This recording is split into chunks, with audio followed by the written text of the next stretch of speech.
hanyuma reka dusoza kuri uyu mukino Manchester na Liverpool. Gutsinda kwa Manchester City bivuze ko abi Manchester babona yuko iki gikombe bigishoboka kugitwara ku kigero gishimishije. Byagaruye shampiyona ahantu hakomeye. Reka duhere muri fixtures nizo zitwereka ishusho y'uburyo izi match zisigaye 13 zigiye gukomera. Iyo tuvuze gutwara igikombe ubwo tureba n'uwo bahanganye. Arsenal irajya kwa Brentford ku itariki 12 z'ukwa kabiri n'ejo bundi kwa kane saa 4 z'ijoro, match ikomeye. Arsenal nivayo izajya kwa Wolves, iyo nindi away game, ariko Wolves ya nyuma se bazayitsinda. Arsenal izahita ijya kwa Tottenham 22 z'ukwezi kwa kabiri na London derby. Umve izo match ngiye kukubwira. Nivayo izakira Chelsea ku itariki ya mbere kwa gatatu. Murabyumva? Yorerwemo gato ijye kwa Brighton, yakire Everton 22 z'ukwa kane ikire na Man City. Muri 22 z'ukwa gatatu ikine na Man City muri Carabao hano ho tuave muri champion ni final. Yoroherwe yonge yakire Bournemouth, ariko ku itariki 18 z'ukwa kane sasa ije Etihad kwa Man City.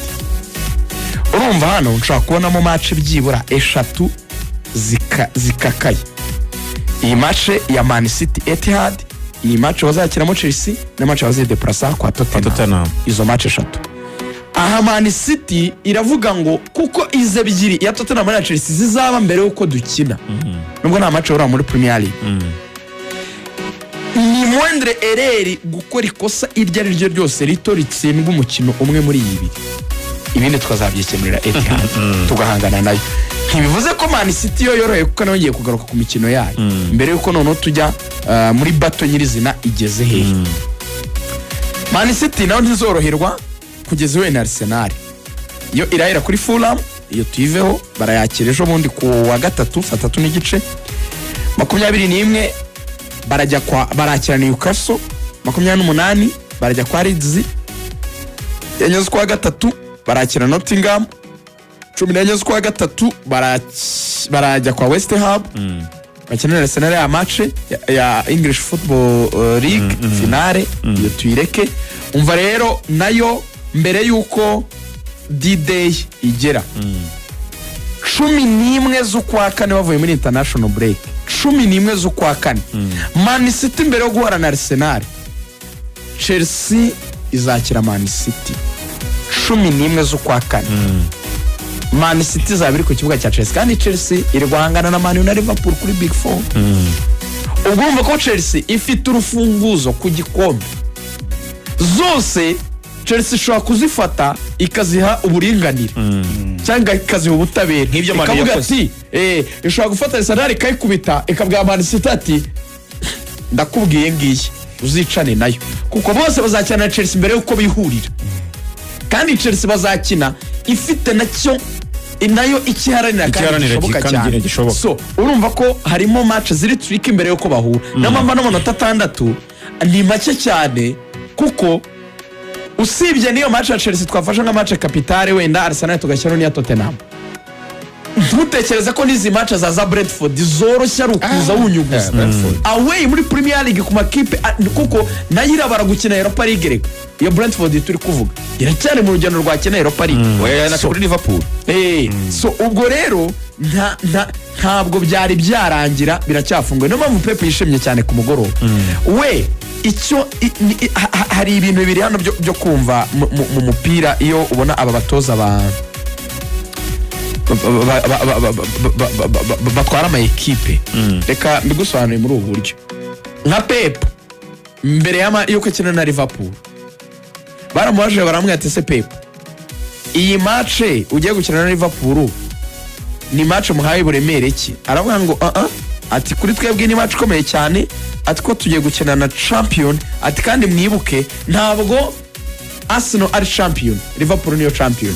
Mbaza ngo kuki iyo ngingo yizanye kuza ni ingingo mbere ko njya kubyavuza nyuma y'iyi match ya Liverpool nugukomeza kwibutsa Arsenal ko nta kintu wari watsindira ibyo gukinira biracyari bibisi. Dufite match 13 zo gukina. harimo n'izaduhuza. Niyo mpamvu bavuze ngo Liverpool niyo champion uko niyo yitwa mwaka ushize. Mu yandi magambo yaribukije Arsenal ngo the title race is alive. Twaye match dukomereye ni ya Liverpool kuko nibo champion, nituyikuraho tudatsinzwe cyangwa tutanganyije ngabo 8. You are not the champion. Uzi mpamvu babibutsa ko atari champion. Muzaza Etihad. Nkuye hatatu arasigara matatu. Uzafite match 12 ukweho match yanjye. Nimba nagutsinze uzagenda uzitsinde zose. Icyo rero Pep yavugaga niki? Okay, until now ntago biri muri control ya Man City. Ariko until now mu mibare afite aho yatega kabona ko bishoboka. Arabizwa ari yageze gukora 14 games straight match 14 atwara igikombe. Iryo banga Pep impamvu afite icyizere ko yakongera kurikoresha rikamukundira nuko one yagaruye Diaz, defense ya Diaz na Gehi nibwo mugiye kubona defense. Man City yari maze gikiramo bakusa Novu na ba Ake mu mutima wa defense. Igaruye Diaz nagiye marasimbuye. Urebe n'ukuntu kuva yaza ariko akafasha Magge. Baravuga ko Stones agiye kuza. Doko agiye kuza. Savida agiye kuza. Ibisubizo mu mpande agiye kubibona. Muri wing afite Semenyo, arabagaruye Doku, arafite Savinho, arafite Sherke na Marmush na Marmush.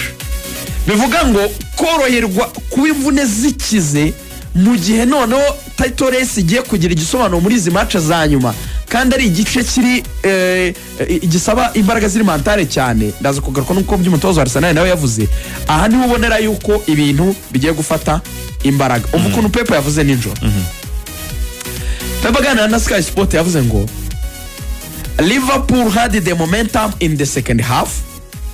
Ati Liverpool yayoboye umukino cyane mu gice cya kabiri. Koresha ijambo ryiza cyane momentum, moments, yagize moments bihe byo kuyobora umukino.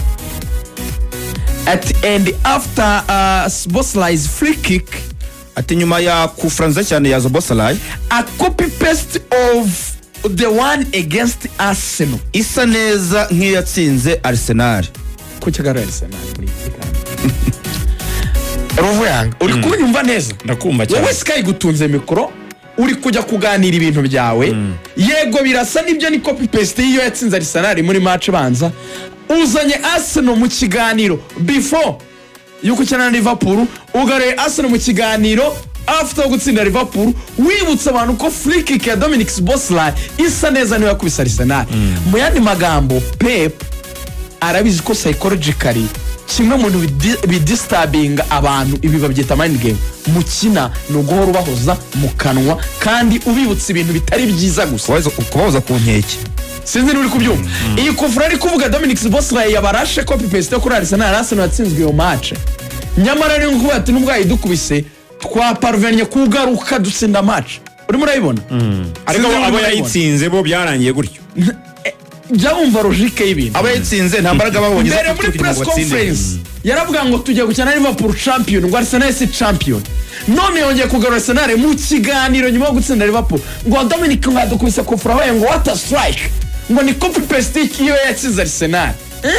Ariko president Dominic Szoboszlai kuri kufura nyamara yibutsa Arsenal ko iyo match mwara itsinzwe twebwe tubashije kuva aha. Mu yandi magambo Arsenal nakunze ibintu umugabo witwa Troy Deeney yanarije neza cyane. Troy Deeney yavuze ngo kugeza ku munota wa 80 ngo Arsenal yari kuvuga ngo wow amanota 3 irayataye abaye 9. City gombora nabwo Arsenal yavuze ati it's okay. Bageze ku munota wa 45 ni kimwe match arangira ari kimwe n'ubundi haragumamo 8. Byonyine iyo mental switch yagiye iba kuri Arsenal yisanga City ari nko kugoronzora umugozi w'inyabutatu ikawikuramo bayihambiriye. Icyo kintu ni ikintu gikomeye cya affect Arsenal mentally kuko kuva hariya byayigoye cyane. Ariko noneho banza umva Pep ko yashoje ngo at the end nyuma kuvuga kuri Szoboszlai ngo believe from our captain. Ate twizera cyane kapiteni wacu. Kwizera kwa kapiteni wacu yagize tumwizereramo cyane. His character, ati myitwarire ye, his personality, uko nyine yitwara, not giving up. Iri jambo muri surinye kutava ku bintu cyangwa se kutarekura.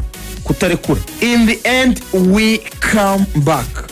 ati birangira tugarutse neza mu mukino banza wumve ikintu cyiza. Itsinze. Iki kintu ni ikintu gikomeye cyane na President Bernardo yavuze ngo ni umuyobozi mwiza ngo na bagenzi be kubera ukuntu yitwara bamugenderaho ngo nanjye ngendera ku bye nyine ku byemezo bye no kubyo ashaka ko dukora. So yaje no gusoza, reka dusoze kuri VAR decision. Yavuze ngo bamubaje, yavuze ngo come on referee, give a goal and go home. Ati rwose tanga igitego ugire mu rugo. Ati nibyo agomba gukora. Ati rwose ati ibyo byawe byo kureba ngo amategeko cyavuga ati hari utanga igitego ukigira. Niho kumubwira ati reka kubirobo. Reka kubirobo ati come on referee, give goal and go home. Ati nuko yagombaga kubigenza. Utanga igitego ukigira mu rugo amahoro. Tira rwasere yateje niyi. Iri jambo giving up, kutarekura.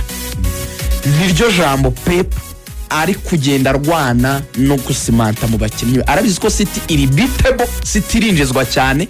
Arabizi ko ikipe iri vulnerable, ntabwo imeze nkuko ari imeze mu bihe bishize. Ariko arakomeza kubabwira ngo okay guys, murashaka kubita bigishoboka mu bibare. Nuvuga ngo muzabirekure tubibona ko byanze, ariko murabirekurira nde? Arsenal yoki dufitanye match home, twayikura haya manota 3 ntiyabara handi 3 tugatwara igikombe. Ano mpamvu babonye ishimiye na ntuza na save ya ntuza ya ku ishoti rya Makaristeri. Pep we imbaraga ari kurwana nazo, asanzwe arwana nazo mu minsi ya nyuma, nizo kwereka abakinnyi ko ari beza, ko ibintu bigishoboka, fight until ibintu bigeze ku musozo. Iyo spirit yo kuta giving up oro kuri Arsenal. Njye nakunze ibintu biri kuri Arteta. Ubwo natwinjiza muri match yabo bari batsinze Sunderland ibitego 3 ku busa. N'uburakari bwinshi. We yavuze ibintu nakunze nyuma yo gutsindwa n'ikipe ya Man U ibitego 3-2. Ngo habaye kuganira n'abakinnyi be, Arteta arababwira ngo mumbwire uko muntekereza, ko mumbona, nanjye ndababwira uko mbabona. Niba ari umuntu ndatoza neza mu facing mumbwire, ariko ngiye munyemerere mbabwire. Yarabwiye ngo you guys ntimuzi ukuntu muri beza mu buryo bwo gukina. Yakoze imwe muri courts kuko intambara bagezeho ubu nta muntu uzongera kubona umwanya kuko bafite Carabao finale, bafite FA Cup n'ubu bazayikina. Arsenal nabonye ifite Wigan, ngira ngo Man City sinza gakipe ifite Carabao, ifite Salford. Hari Champions League bagiye nyuma gatoya nibava kuri stage. Urazi ko mu kwa gatatu bazatangira gukina ama knockout. Nta mwanya w'imyitozo uzongera kubaho. Icyitwa tize kuranga urajya ngo kuri drawing board ibintu byinshi. Ubu ni week and week out match ebyiri mu cyumweru. Ubu nta mwanya uhari wo kuruhuka. Ubu ngubu ikintu gikomeye no kumenya rotating squad yawe ndetse no kumenya kuganiza abakinnyi bawe. Ni intambara iri mentale kurusha iyo kujya kuri drawing board, nubwo bazajya bagira ibyo baganiza abakinnyi. Ariko umva icyo Arsenal nakunze Arteta yavuze. Arteta yabwiye abahungu ngo muri beza cyane, ikintu cya mbere ngo mubanze mube happy kubyo tumaze kugeraho. Ijambo nakunze kuribwira rigoga cyane muri season. Ni naryo abafana ba Arsenal bagomba kubanza kugira, kuko ubwoba bagira iteka burantangaza. First of all, banza wishimire ibyo ufite, live the moments, banzubeho, banza wishimire ko ikipe yawe ari ya mbere ifite ikinyuranyo cya 6. Yes, Pep arakubwira ngo ndagutegereje ku kibuga cyanjye kugutsinda, ariko nta kibi mubwire ko umutegereje kuzamutsindira iwe. Ubundi yo niyo mentality. Nukuvuga ngo icyo gihe ariko kubwira ngo ngo ndagutegereje ku kibuga cyanjye, kibyemeza ko azagutsinda. Mubwire ko uzamusanga ukamurasirayo. That's the mentality ubundi ikipe ishaka igikombe. Izo match agutega za Chelsea na Spurs zitsinde, ariko kuzitsinda bikubiye mu ijambo nakunze Arteta yavuze.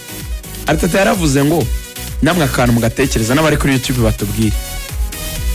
Uvuye ngo bakubwiye ngo tugiye gukora urugendo rutoroshye,